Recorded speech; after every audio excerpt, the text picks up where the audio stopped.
Greetings from the medicine cabinet. I'm Chill Pill, and this is Not Bad, the show where I take songs I previously disliked and see if I like them now. To start off our first Uncaged episode, we're going to do Venus Flytrap by Kill Paris. I tended to really like Kill Paris' production style, especially in songs such as I Still Dream of You, Cool Ranch, and I Can Feel Your Love. So I was really hyped when he teased that he was coming out with a song called Venus Flytrap that was just gonna be heavy, and then I was kinda let down with the product. I really liked that part that he teased before he came out with the song, but when it came out, there was just more things about the song that I disliked than things that I liked. And so let's see if that flips around for me. This is Venus Flytrap by Kill Paris.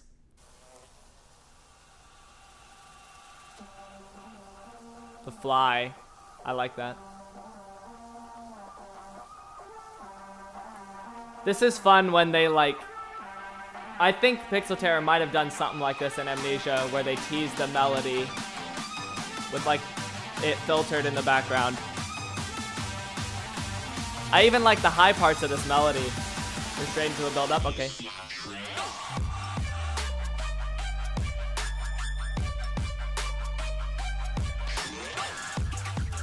I like the use of the sub bass here.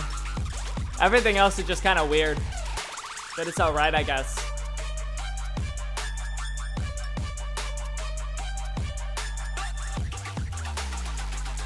I like this part. I like the purely heavy parts that don't really have a melody.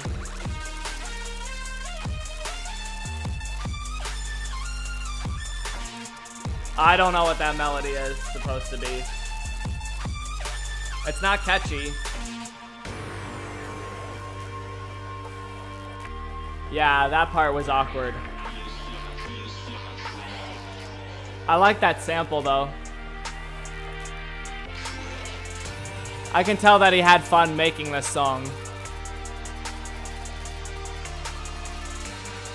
It's a fun trap song, I guess. It'd be fun to get down to live, probably. I imagine. I've actually never been to a rave or an EDM concert of any kind. Too much alcohol and sweaty shirtless people.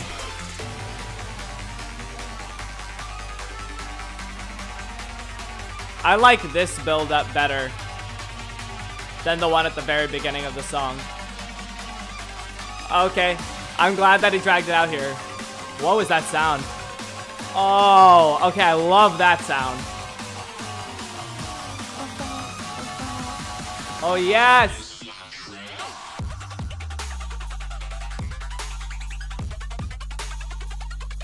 I got so excited with the build-up.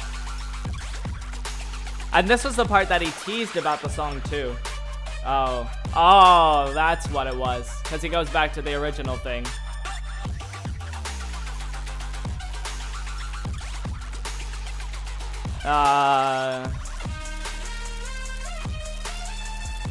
I'm of the same opinion, I think. But now I'm just gonna have to convert my original opinion into a number.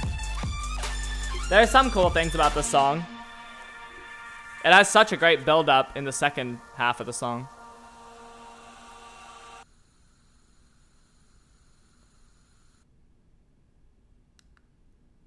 Okay, that was a cool ending to the song. So the rating is meant to rate my opinion of the song holistically, which is difficult because sometimes a rating doesn't do some of the things that the artist did in the song justice. Kill Paris did a lot of cool things in this song. There are just little things that I love in trap songs and just songs in general that tend to be heavy and kind of uncaged-like. But there were just a lot of parts of the song that just took away from that enjoyment, especially the underwhelming drops. I feel like this is a good example of a great idea just kind of thrown out. So even though I love the build-up, I feel like I'm gonna have to give it a 3 out of 10. I really didn't want to because this is a fun song, but as a piece of art, it just didn't connect with me all that much. It didn't really make me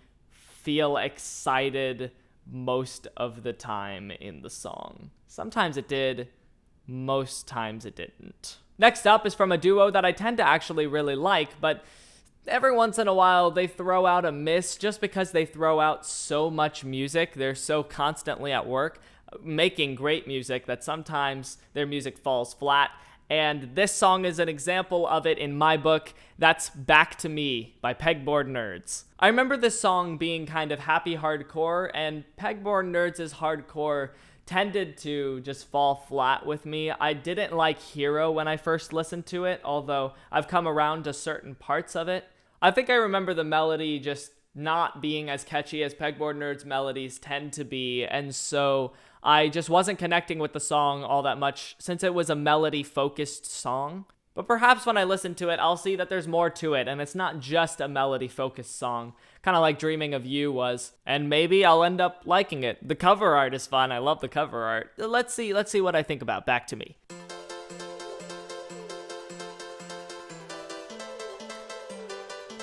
This is a fun song. I mean, a fun start to the song. I haven't listened to the whole song. I have before. That's why I'm listening to this.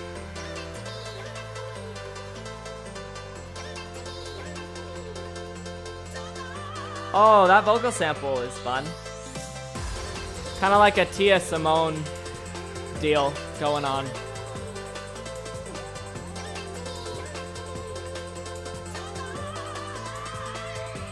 I love that piano melody. And this is a fun build-up. Let's go.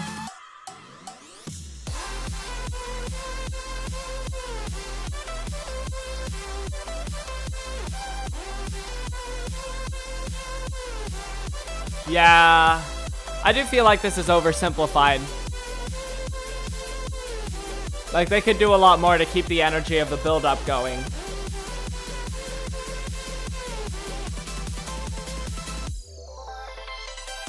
Oh, I love the breaks in between segments. Like, I love the before the drop, and then the transition into this part of the song. Just anytime they use the piano melody, I'm a fan.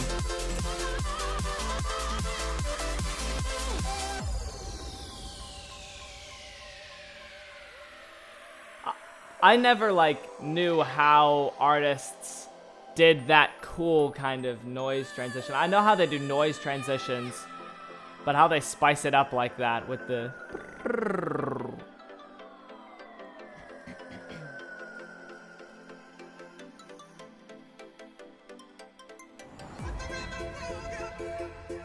I like this part a lot. I apparently seem to be a huge fan of mid-sections in songs when they're done right. And this mid-section was done really right.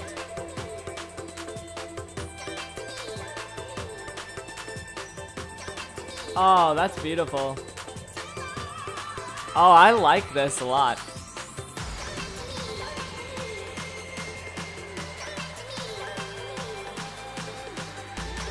Alright. Going in. Nah, here we go. This is what I was looking for in the first drop.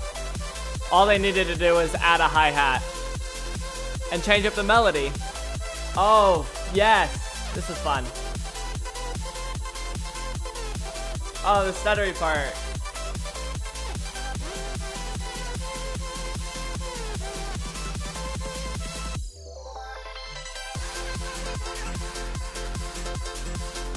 See, the copy-pasted transitions I'm actually a fan of.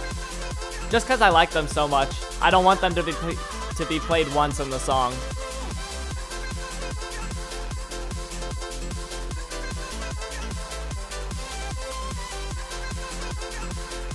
This is clearly Pegboard Nerds as well.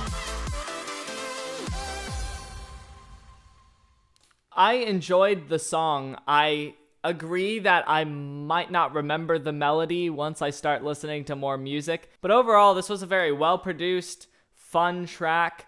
I liked a lot of the things that they did, and I really didn't dislike anything that they did, I don't think. I especially liked that piano melody. I also wasn't expecting them, and I should have expected them to, because they're pegboard nerds and they always switch things up at some point. I wasn't expecting them to change the melody in the second drop, but they did, and they did actually in the best possible way. Like normally in hardcore, you'll switch the melody up right when it starts, but they didn't quite do that. They started with the same melody and then switched it up somewhere in the middle, which I thought was a really good kind of flipping the script of hardcore. I think Back to Me was quite a winner in my book, and as far as a rating is concerned, since I enjoyed it, I'd give it a 7.5 out of 10. I thought it was a good song. I enjoyed it. I'm probably not going to have an earworm with this song, but I certainly wouldn't skip it if it came up. So, that's a winner.